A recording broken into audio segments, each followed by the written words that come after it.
বীর চট্টলা টিভি। আসসালামু আলাইকুম। বীর চট্টলা টিভি থেকে আমন্ত্রণ জানাচ্ছি আমি তানিশা সুলতানা আফিফা। বাংলাদেশ জাতীয়তাবাদী দল বিএনপির ভারপ্রাপ্ত চেয়ারম্যান তারেক রহমানের নির্দেশনায় লক্ষ্মীপুর জেলার কমলনগর উপজেলার হাজিরহাট ইউনিয়নে ওয়ার্ড কমিটি গঠনের লক্ষ্যে এক দিক নির্দেশনামূলক আলোচনা সভা অনুষ্ঠিত হয়েছে। আলোচনা সভায় প্রধান অতিথি হিসেবে বক্তব্য রাখেন লক্ষ্মীপুর জেলার সাবেক সংসদ সদস্য ও বিএনপির কেন্দ্রীয় নেতা শহীদ উদ্দিন চৌধুরী অ্যানি। তিনি এ সময় কমলনগর ও রামগতি উপজেলার সাবেক সংসদ সদস্য এবং বিএনপির জাতীয় নির্বাহী কমিটির শিল্প ও বাণিজ্য বিষয়ক সহ সম্পাদক এবিএম আশরাফ উদ্দিন নিজানের পক্ষ থেকে দলের নেতাকর্মীদের উদ্দেশ্যে গুরুত্বপূর্ণ বক্তব্য উপস্থাপন করেন। শহীদ উদ্দিন চৌধুরী অ্যানি বলেন, তারেক রহমানের নেতৃত্বে আমরা একটি গণতান্ত্রিক ও জনগণের সরকার প্রতিষ্ঠার লক্ষ্যে এগিয়ে যাচ্ছি। তৃণমূল পর্যায়ে দলকে সুসংগঠিত করতে হবে।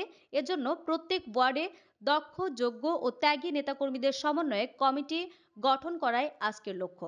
সভায় উপস্থিত নেতারা বলেন, কেন্দ্রীয় নির্দেশনা অনুযায়ী ইউনিয়ন ও ওয়ার্ড কমিটি পূর্ণ গঠনের মাধ্যমে কমলনগর উপজেলা বিএনপি আরও শক্তিশালী ও কার্যকর ভূমিকা পালন করবে। আলোচনা সভায় স্থানীয় বিএনপি নেতৃবৃন্দ ও ওয়ার্ড পর্যায়ের শতাধিক নেতাকর্মী অংশগ্রহণ করেন।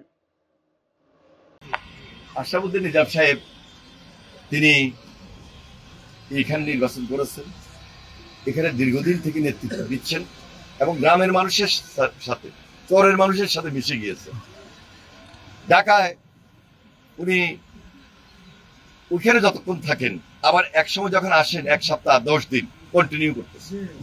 তার মানে রাজনীতিটা আপনাদের সঙ্গে থেকে করতেছে।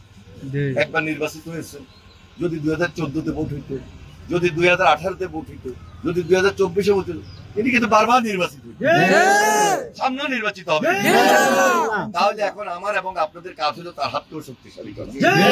কারণ একটা গণতান্ত্রিক প্রক্রিয়াকে আমরা যেমন সমুন্নত রাখবো, আবার নেতাকেও কিন্তু ধরে রাখতে হবে।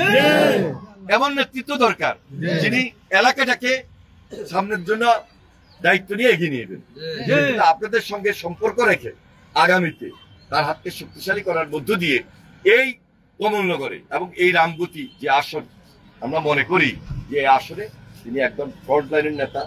বাংলাদেশে যেমন তিনি তারেক রহমানের সাথে থেকে কাজ করেন, দলের কেন্দ্রীয়ভাবে যেভাবে কাজ করেন, আমাদের জেলা থেকে যেভাবে আমাদেরকে সহযোগিতা করেন, ঠিক একইভাবে আপনাদের মাটির মানুষের নেতা হিসেবে আপনাদের সঙ্গে থেকে ইউনিয়ন পর্যায়ে, ওয়ার্ড পর্যায়ে, থানা পর্যায়ে, জেলা পর্যায়ে একইভাবে কাজ করে যাচ্ছেন। বীর চট্টলা টিভি।